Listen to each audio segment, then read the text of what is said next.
La primera vez en donde un partido comunista logró obtener el poder fue en la Revolución Rusa de 1917.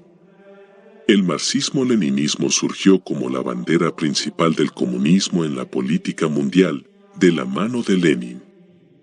Esta es la primera parte de un texto donde aclaro un poco más el papel de Rusia en los tiempos actuales y en los que vienen, y su fundamento bíblico.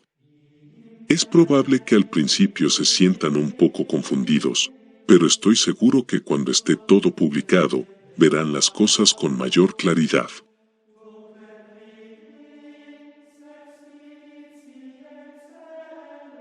Rusia, en la Biblia Rascho Rus, que significa rojo, fundada por Jurik el navegante, el rojo.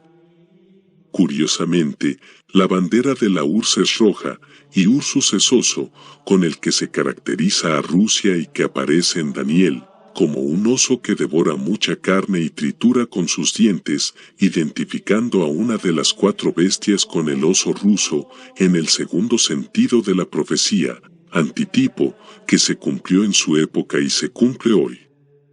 En Ezequiel 38:1-16, Dios ordena un oráculo contra Gog en el país de Magog y le toma como instrumento contra Israel. San Agustín identificó a Gog como el techo y el país Magog del techo. Curiosamente, entre los druidas son nombres de demonios, los coloca como príncipes, principados de Mesec y Jubel. El biblista Raúl Maya, quien obtuviera un premio de Biblia en Israel, identificaba los 2 nombres con Moscú y Tobolsk.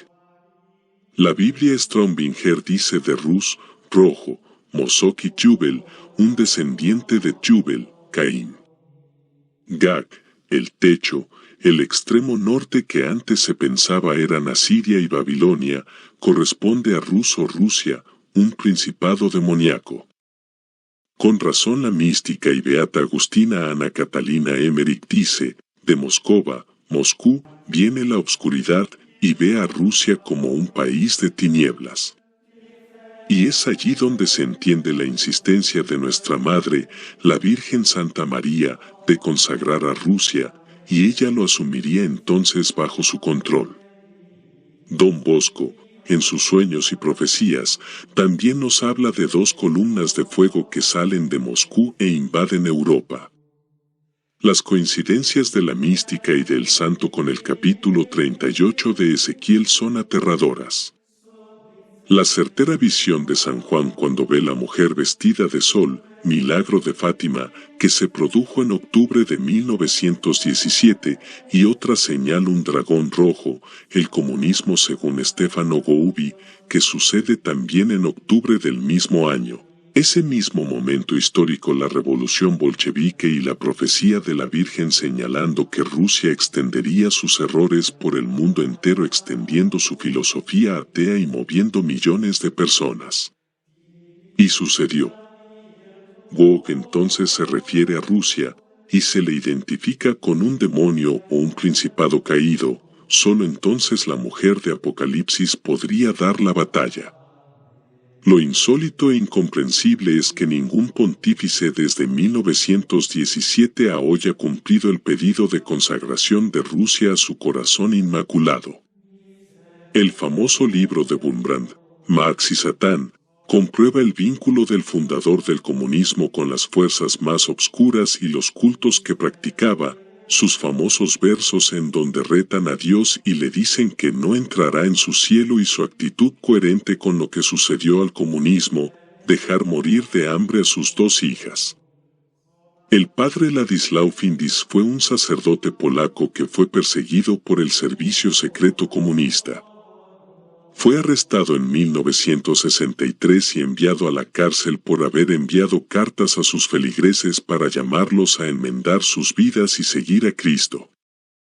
El sacerdote se comprometió con la reorganización de la parroquia y la renovación moral y religiosa de la comunidad, en especial de los jóvenes afectados por el ateísmo sistemático e intensivo impuesto por el régimen comunista. En su encarcelamiento y el sufrimiento físico y espiritual que soportó fueron directamente responsables de su muerte.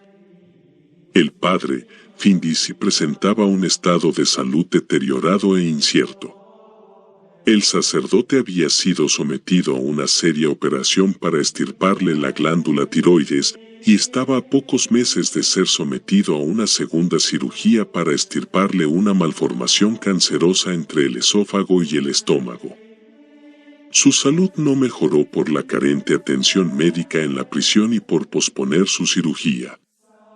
Estaba condenado a una muerte lenta, indicó.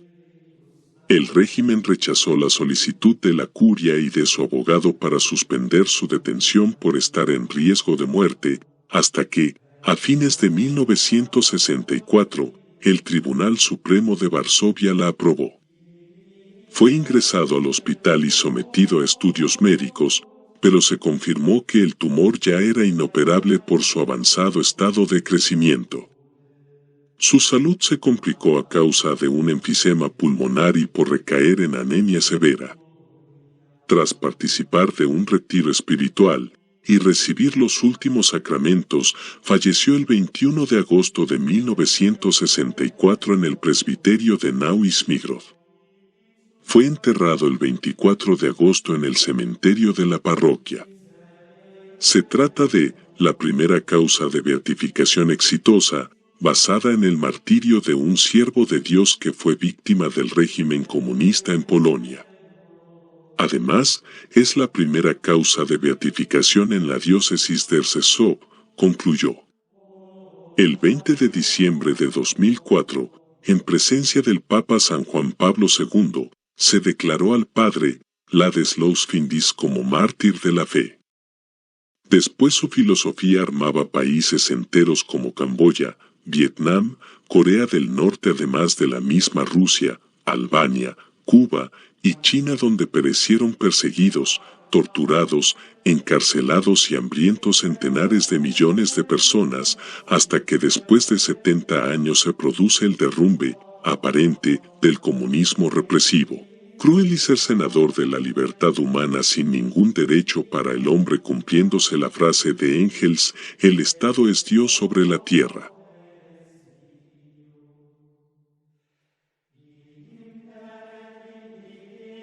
La caída del sistema brutal y represivo de la Unión Soviética, que no ha tenido igual en la historia, pues ni la cruel Gran Bretaña ni el Imperio Romano o los mongoles de Gengis Khan esclavizaron al hombre y lo reprimieron de tan sórdidas e inhumanas formas como Stalin, Mao Zedong, o el carnicero de Camboya, Pol Pot, o las cárceles y los psicotrópicos modos en Cuba, o el sadismo salvaje de las guerrillas como en Vietnam o Colombia, o la República Española, entre otros muchos ejemplos, fue solo aparente, y ya vemos cómo resurge con mayor fuerza.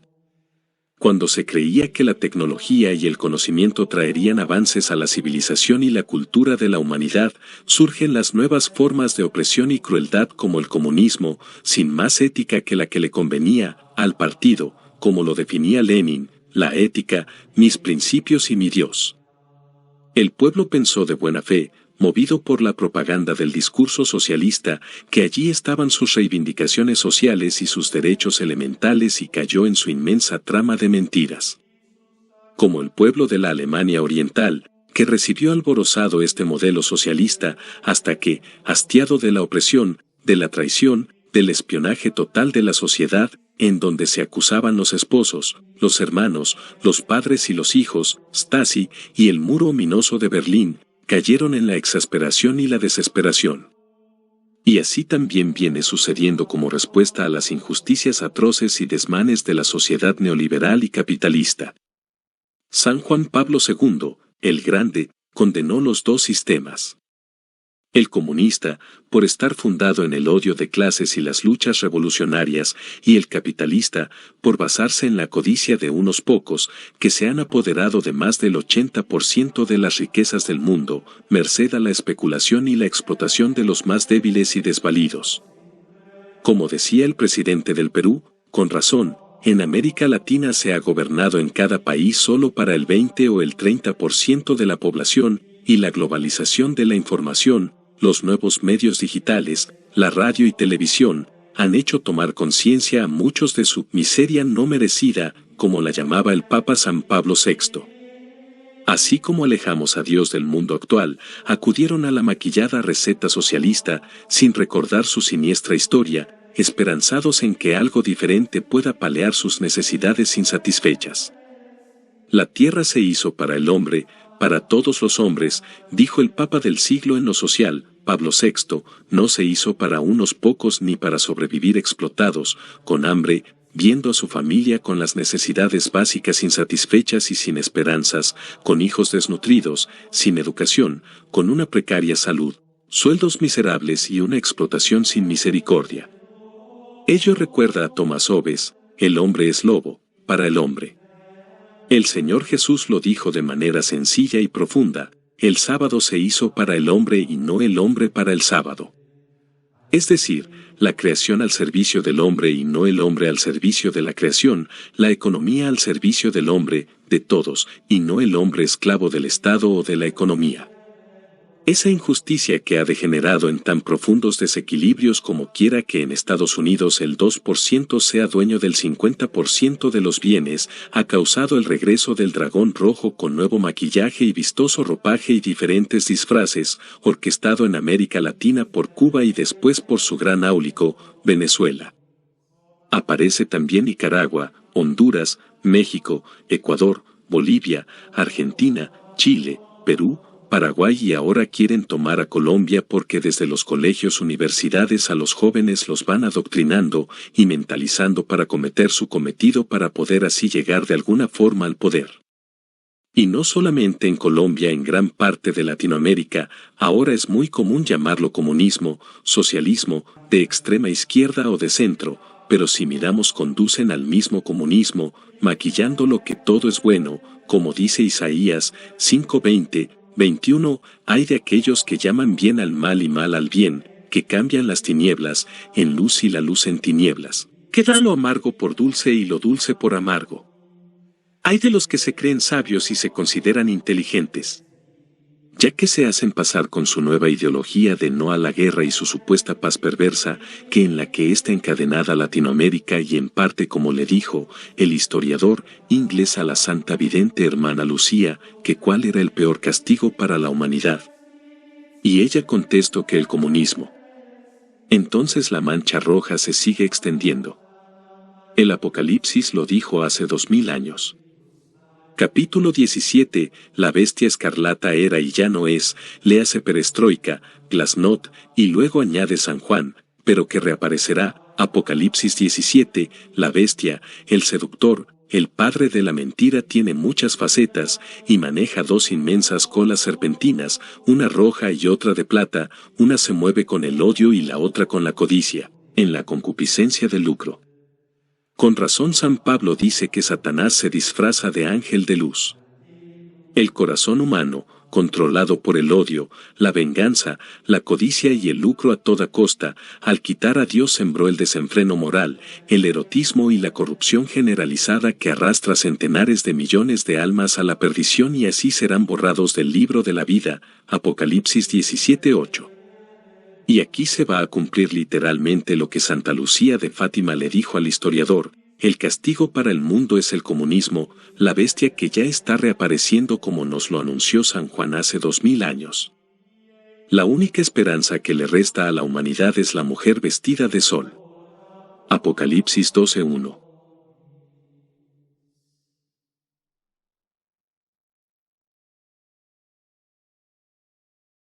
La escatológica cita Ezequiel 38:39, sin duda alguna se refiere, al fin de los días o fin de los tiempos, expresión que por primera vez usa la Biblia en el Deuteronomio. Yahvé os dispersará entre los pueblos y no quedaréis más que unos pocos, en medio de las naciones a donde Yahvé os lleve. Allí serviréis a dioses hechos por manos de hombres, de madera y piedra, que ni ven ni oyen, ni comen ni huele. Desde allí buscarás a Yahvé tu Dios, y le encontrarás si le buscas con todo tu corazón, y con toda tu alma. Cuando estés angustiado y te alcancen todas estas palabras, al fin de los tiempos, te volverás a Yahvé tu Dios y escucharás su voz, porque Yahvé tu Dios es un Dios misericordioso, no te abandonará ni te destruirá, y no se olvidará de la alianza que con juramento concluyó con tus padres. Deuteronomio 4:27-31.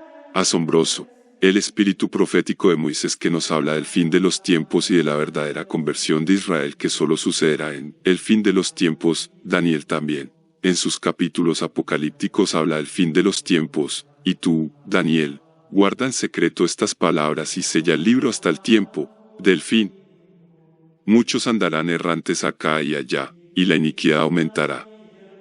Daniel 12:4 es un verso totalmente apocalíptico, donde habla de la gran tribulación y de San Miguel Arcángel, defendiendo al pueblo de Dios en los últimos tiempos, en que serán descubiertos los sellos apocalípticos. Daniel 12. En Ezequiel 38:16, Dios le dice a Gog: subirás contra mi pueblo Israel como un nublado que recubre la tierra. Será el fin de los días. Yo te haré venir entonces contra mi tierra, para que las naciones me conozcan, cuando yo manifieste mi santidad a sus ojos, a costa tuya, Gog. Gog, Rusia, viene como un huracán contra Israel. San Agustín también entiende esta profecía en lo que, Apocalipsis 27:8, dice: y cuando se terminen los 1000 años, Satanás será soltado de su prisión, saldrá a engañar a Gog y Magog, es decir, a las naciones de los 4 extremos de la tierra, una multitud tan numerosa como las arenas del mar. Invadieron el país entero, y cercaron el campamento de los santos, la ciudad muy amada, pero bajo fuego del cielo y los devoró. Le sucederá a la iglesia, a la cual siempre hará cruda guerra el anticristo, pero en forma terrible en los últimos tiempos. Es posible. Pero la profecía está dirigida contra Israel, que se reconstruyó como Estado en los últimos días, en 1948, cuando Naciones Unidas lo reconoce como Estado, después de haber vagado 1878 años, disperso entre muchas naciones, como lo anunció el profeta hace más de 2500 años. Rusia viene con los persas, que son los iraníes, los etíopes, los libios y numerosas naciones contra Israel. El odio de los árabes y persas, iraníes, contra Israel es hoy más fuerte que nunca. La profecía se refiere a la reconstrucción de una dispersión entre numerosas naciones y ello sucedió en el año 70 después de Cristo y un tiempo después en que los romanos arrasaron cerca de 300 poblados, obligando a los judíos a dispersarse por todo el mundo conocido. Así pues, la fecha de 1948 marca el hito, el mojón o punto de partida para el fin de los días. Jesús lo señaló muy claro cuando nos dijo que estuviésemos alerta cuando la higuera, Israel, echará sus brotes, y el primer brote, sin duda es 1948, cuando la higuera comenzó de nuevo a ser un estado-nación, y se reúnen los israelitas en un lugar que había sido un desierto permanente, Palestina, colonia británica, y repueblan lo que hacía 1878 años había sido su lugar de origen, cumpliéndose exactamente la profecía de Ezequiel, capítulos 38 y 39, Rusia, Rus, junto a árabes persas, iraníes y musulmanes quieren destruir al aliado natural de los Estados Unidos y al enemigo milenario de los árabes.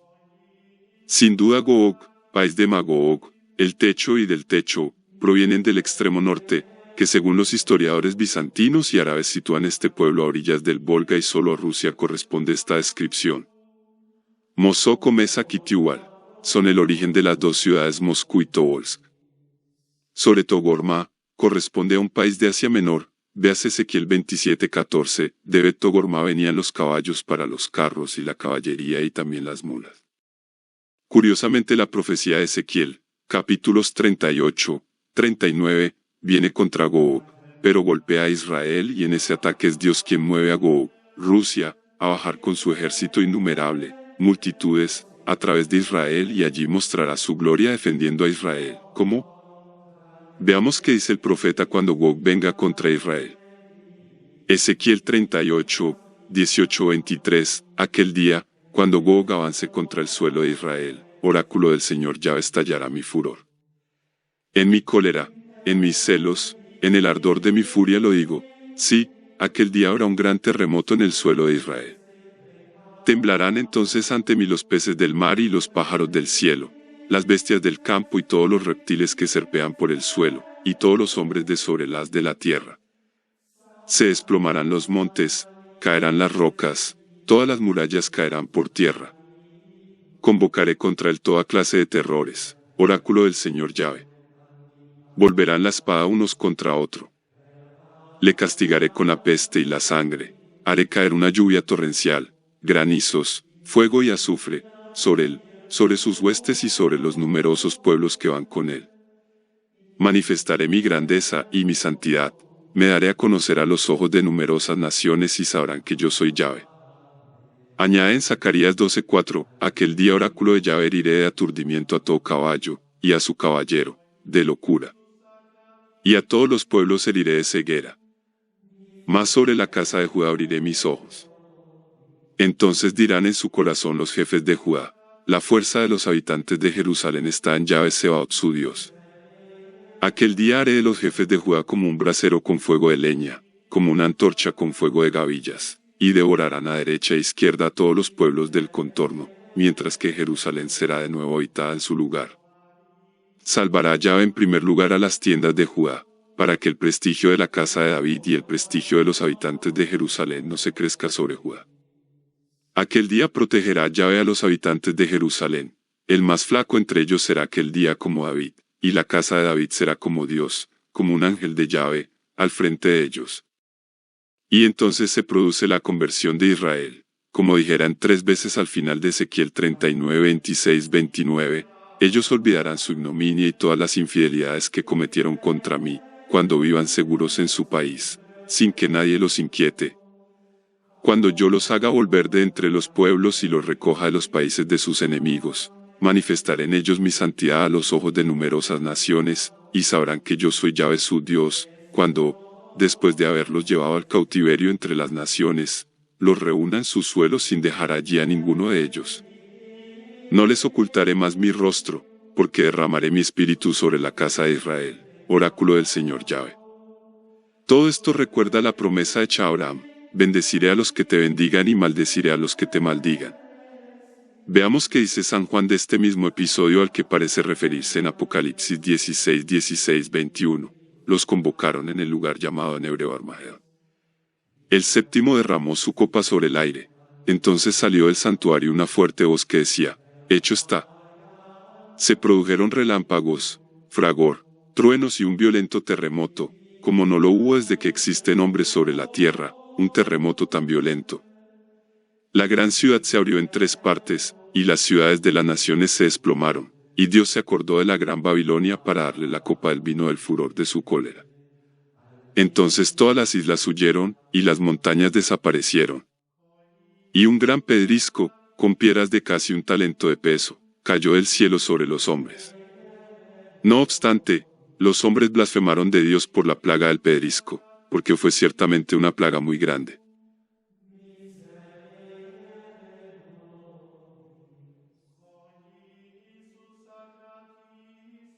¿Por qué un pequeño país de cerca de 20.000 kilómetros y 8 millones de habitantes es tan importante en el panorama del mundo, tan odiado por sus vecinos y tan querido de muchos, y se ha convertido en una potencia militar que ha ganado las 4 guerras que le han propuesto?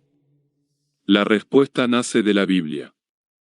Jacob, nieto de Abraham, cuyo nombre significa suplantador, por haber usurpado la primogenitura de su hermano Isaac, es escogido por Dios para seguir cumpliendo la promesa de Abraham de ser padre de un pueblo numeroso, una tierra prometida y raíz de aquel sobre quien reposará definitivamente el báculo y que será rey de reyes.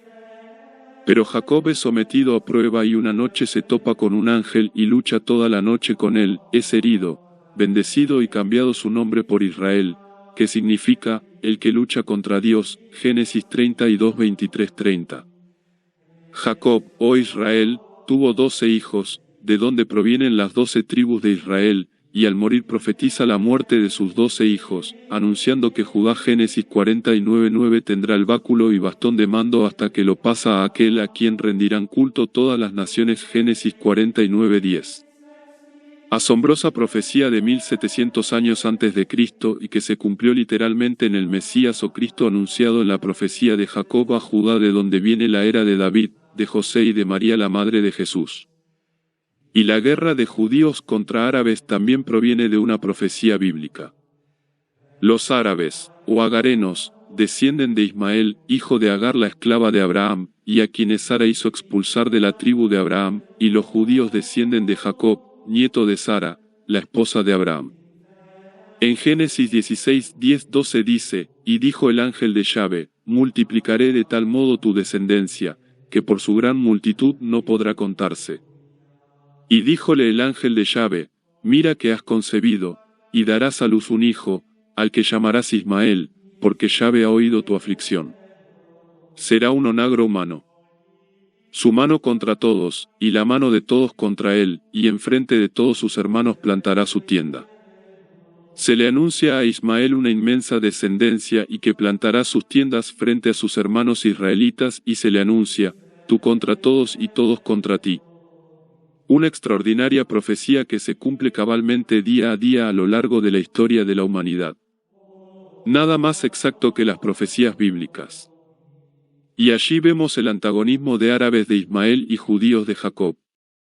Enfrentamiento de muchos siglos, que se agudiza más después de la reconstrucción de Israel, dispersada por Tito, el general romano hijo de Vespasiano, en el año 70. Dispersión anunciada por el mismo Señor Jesús con exactitud, te cercarán con trincheras y empalizadas, y cumplida totalmente 37 años después, en el año 70. Esta reconstrucción es anunciada por Ezequiel, capítulo 38. Como el comienzo del fin de los días, según el mismo profeta Ezequiel, 38:16. Allí mismo se anuncia el ataque ruso y de 5 naciones árabes contra Israel, al fin de los días, y después de la reconstrucción que sucedió en 1948, cuando Israel es reconocido por la ONU como un Estado independiente. Frente a la inminencia de los acontecimientos al cumplimiento total de las profecías, vamos desglosando y desarrollando este tema que tiene que ver con este fin de los tiempos anunciado también por el Señor Jesús en su discurso apocalíptico, Mateo 24, Lucas 21 y Marcos 13. Hoy los acontecimientos son contundentes y hablan por sí solos. Quien conozca la Biblia se presumirá de la exactitud del cumplimiento de los mensajes proféticos dados durante 2000 años.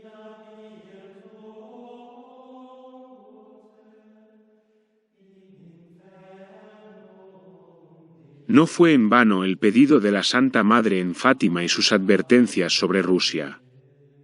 Lo que sorprende es el silencio de los pontífices y su desobediencia al llamado. Rusia ha esparcido sus errores por el mundo entero como fue advertido: guerras, campos de concentración con dolor, armamentismo, guerra, ateísmo han sido algunas de las consecuencias de la desobediencia. La beata Ana Catalina Emmerich había advertido: de Moscú, viene la oscuridad, y Don Bosco habla de 2 columnas de fuego que salen de Moscú, y parecen ser una invasión a Europa que se vislumbra en el trabajo minucioso de Putin, a quien la Santísima Virgen llama el martillo de Satanás.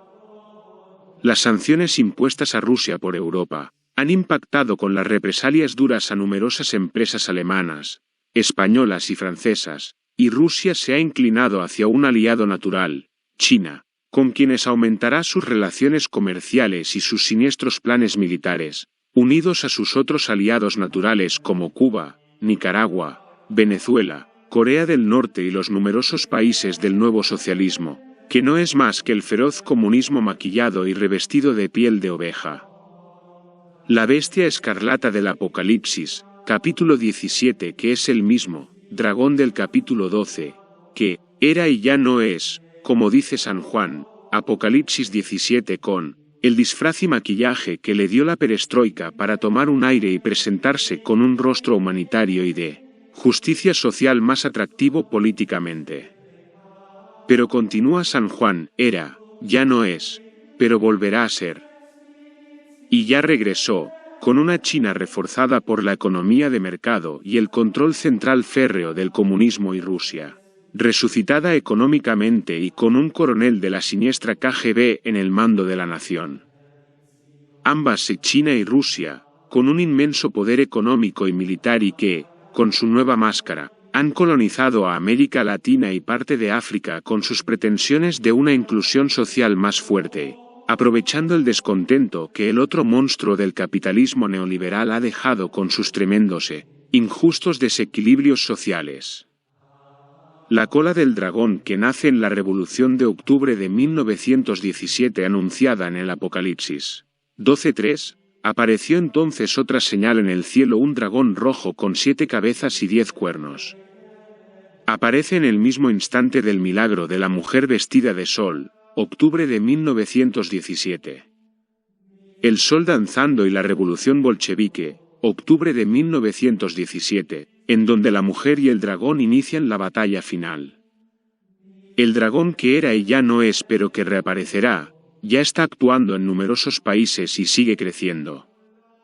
Es el inicio de la batalla final contra la mujer y el príncipe Miguel y sus ejércitos angélicos anunciado desde el capítulo 12 de Daniel, 12:1, quien nos dice que en los últimos días aparecerá San Miguel Arcángel, el príncipe que defenderá al pueblo de Dios. Ella, la reina comandante, es jefe del ejército de Dios con su príncipe Miguel a cargo de sus legiones, contra el dragón y su ejército infernal que viene creciendo gracias al caldo de cultivo que es el capitalismo neoliberal, hijo de la codicia y de la diosa razón, nacido en la Revolución Francesa y amparado por la masonería que sembrada en el planeta ha provocado el resentimiento de los más oprimidos, y dejando allí un germen de odio propicio para que el dragón se apodere del corazón y del alma de muchos millones. En el acertado artículo de mi buen amigo José Galat, sobre el mundo actual se encuentra la visión histórica y fáctica de los hechos de la gran crisis de hoy, crisis de valores, egocatástrofe, crisis de moral social, sociocatástrofe y crisis ecológica, ecocatástrofe. Muy certero el artículo que empata y coincide con la profecía bíblica y los profetas como la Selet, 1846, que San Juan Pablo II llamara la reina de las profecías. Vemos en la Selet en el párrafo 11, en el año 1864 Lucifer y un gran número de demonios serán soltados desde el infierno. Poco a poco abolirán la fe, hasta en las personas consagradas a Dios, las cegarán de tal modo, que salvo el caso de una gracia particular, en esas personas tomarán el espíritu de esos malos ángeles. Muchas casas religiosas perderán totalmente la fe y perderán muchas almas. Impresionante. Parece mirar el mundo actual, apostasía predicha por San Pablo 2 Tesalonicenses 2, y por el Señor Jesús, Lucas 18:7-8, pérdida de la fe, casas religiosas famosas por su trayectoria y la santidad de sus fundadores y que fueron las otras columnas de la Iglesia, entrando en falsas teologías, perdiendo y confundiendo a muchos, jesuitas, dominicos, franciscanos, claretianos y muchos más, sin vocaciones, llenas de teólogos herejes, falsos profetas como los llama el Señor en las revelaciones a Monseñor Octavio Michelini, o falsos doctores que difaman el camino de la verdad. Pedro 2, 1-3. Hubo también en el pueblo falsos profetas, como habrá entre vosotros falsos maestros que introducirán herejías perniciosas y que, negando al dueño que los adquirió, atraerán sobre sí una rápida destrucción. Muchos seguirán su libertinaje y por causa de ellos, el camino de la verdad será difamado. Traficarán con vosotros por codicia, con palabras artificiosas, desde hace tiempo su condenación no está ociosa, ni su perdición dormida. Son esa pandilla de teólogos herejes que no edifican y van en contravía con el magisterio. Recordar la regla de discernimiento de San Ignacio. El Espíritu Santo no lucha contra el magisterio de la Iglesia. Han creado una fe acomodada a su criterio y la enseñan como si fuera de la Iglesia, arrastrando a muchos a la perdición. El demonio comenzó entonces en 1846 a ser soltado. Curiosamente, en ese año se funda la Internacional Socialista que prepara el camino para cumplir la profecía de Fátima. Rusia esparcirá sus errores por el mundo entero. Lo dijo en octubre de 1917 al final de la Primera Guerra Mundial, en donde advierte que si el mundo no se convierte vendrá una guerra peor que esta, y así sucedió con la Segunda Guerra Mundial de 1939 a 1945, como un castigo de Dios. Con la apostasía en el interior de la Iglesia, que ya percibió San Pablo VI cuando nos dijo que el humo de Satanás entró en el pueblo de Dios. Cada día se percibe más la obscuridad y la confusión en el interior de la Iglesia difundidas por los errores de un falso evangelio que se coló en comunidades religiosas, sacerdotes, obispos y teólogos y que ha hecho menguar el número de fieles y entrar en la más pavorosa confusión de la historia. La mujer vestida de sol y la revolución bolchevique. En Apocalipsis 12 nos dice San Juan que aparece una gran señal, una mujer vestida de sol, con la luna bajo sus pies, y una corona de 12 estrellas sobre su cabeza, está encinta, y grita con los dolores del parto y con el tormento de dar a luz.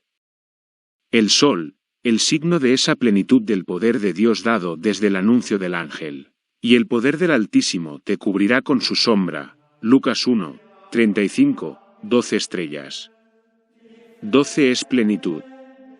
Significa 3 por 4, 3 la Trinidad, 4 la creación, viento, tierra, aire y fuego. 12 apóstoles, 12 tribus, 12 columnas de la Nueva Jerusalén. La Virgen María con la plenitud del reinado, dado por Dios en los últimos días. Y se cumple la profecía en otro sentido, antitipo. En octubre de 1917 la Virgen habría prometido un gran milagro y frente a 70.000 testigos el sol empieza a danzar, a arrojarse sobre la tierra, retroceder, literalmente a girar y bailar.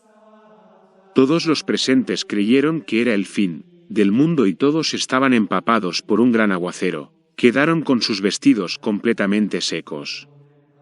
Allí, en octubre de 1917, se cumple literal y simbólicamente la mujer vestida de sol, anunciada hace 2000 años por San Juan, Apocalipsis 12:1. Pero allí aparece el adversario de la mujer. La Biblia griega dice, y en el mismo momento apareció otra señal, un dragón rojo, Apocalipsis 12:3. Cierto, en octubre de 1917 aparece la revolución bolchevique en Rusia y comienza a cumplirse la profecía de la mujer de naciones enteras arrasadas por el dragón, la siembra del ateísmo, la persecución y los horrores del comunismo, que aparentemente se desvanece y se atenúa con la perestroika, pero que reaparecerá. Dice San Juan Apocalipsis 17. Como efectivamente ha sucedido.